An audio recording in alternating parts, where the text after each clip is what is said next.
Bonjour à toutes et à tous et bienvenue dans cette émission spéciale comics de Star Trek pour les nuls, le podcast. Toujours sur les ondes de puissance maximale, aujourd'hui je vais aborder The Spectrum War.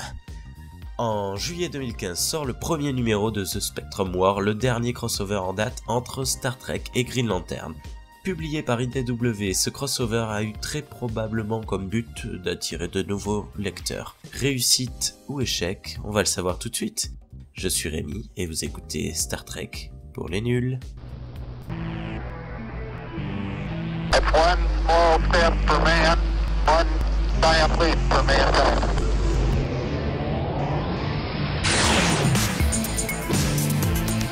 Star Trek pour les nuls.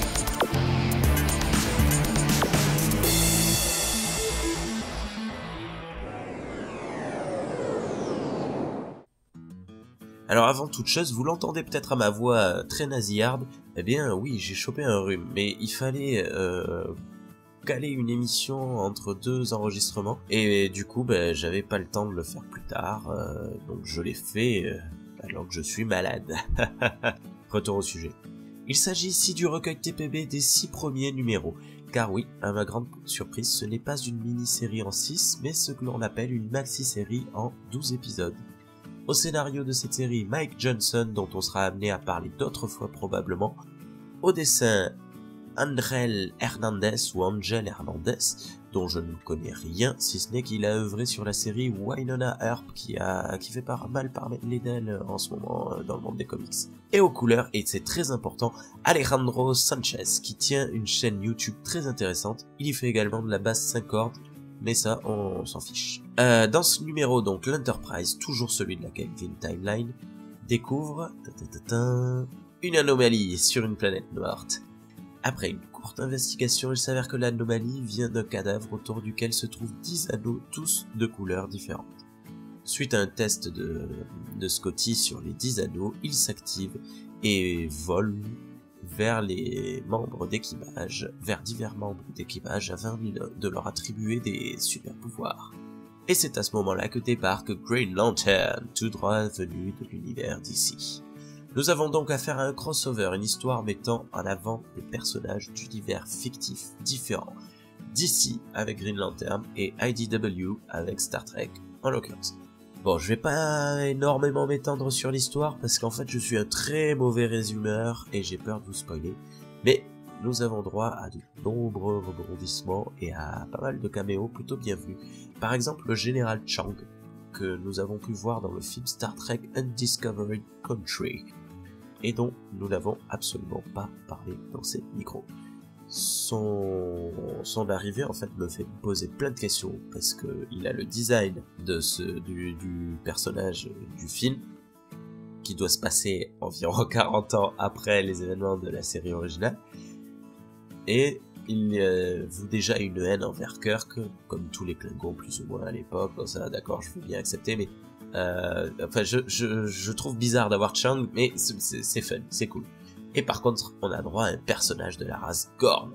Et ça, c'est cool parce que c'est très rare. Et les Gorn... Et alors... c'est pas le Gorn qu'on voit dans la série originale, qui est tout lent, tout débile. C'est pas non plus le Gorn que l'on voit dans la série Star Trek Enterprise. C'est une nouvelle facette de cette race, plus intelligente, mais tout aussi violente que ce qu'on pensait. Bref, on fait pas une histoire avec des personnages, on la fait avec l'interaction de ces personnages.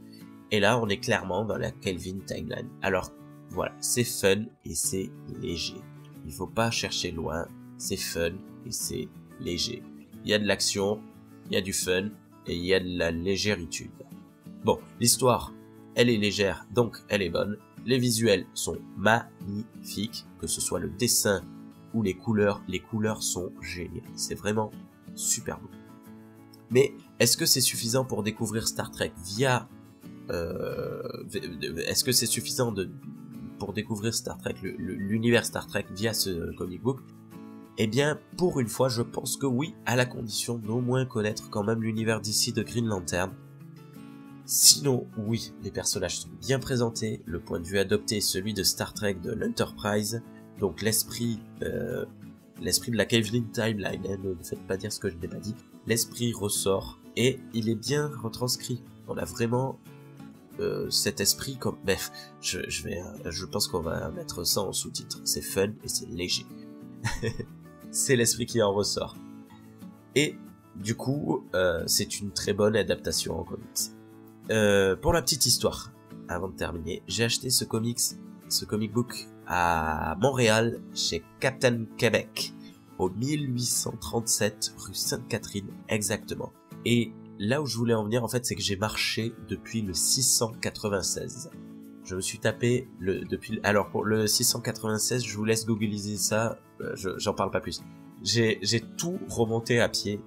Donc du 696 au 1837, et je crois que c'est la rue la plus longue de toute la Terre. Il y a 4000 numéros dans cette rue. Bref. J'ai pas grand chose de plus à en dire. Cette émission est terminée, elle est très courte. Lisez The Spectrum Wars, dites-moi... cet accent est affreusement beau. Dites-moi ce que vous en avez passé, et dites-moi ce que vous avez pensé de cette émission. Je vous souhaite...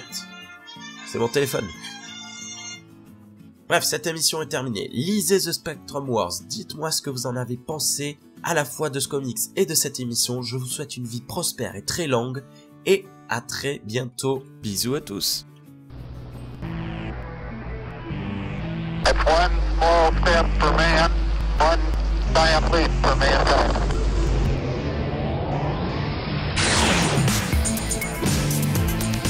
Star Trek pour les nuls.